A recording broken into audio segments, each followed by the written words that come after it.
భూమి కన్నా సహనశీలి ఎవరు? తల్లి. ఆకాశం కన్నా ఉన్నతులు ఎవరు? తండ్రి.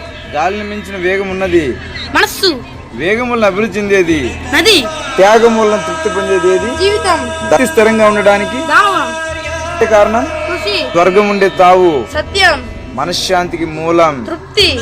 మనిషికి బలమైన శత్రువు ఎవరు? కోపం. ఈడని వ్యాధి ఏది? ఆశ. ఏది తప్పు? అజ్ఞానం. జన్మకి ఏమిటి కారణం? ఆశ. ఎవరు శాశ్వత నరకానికి చేరుకుంటారు? ఉండి కూడా దానం చెయ్యకపోవడం. మనిషికి భాగ్యం. ఆరోగ్యం. ఏది కట్టడి చేస్తే విచారం ఉండదు? మనసు. ఏది మీరితే అపాయం? నిదానం.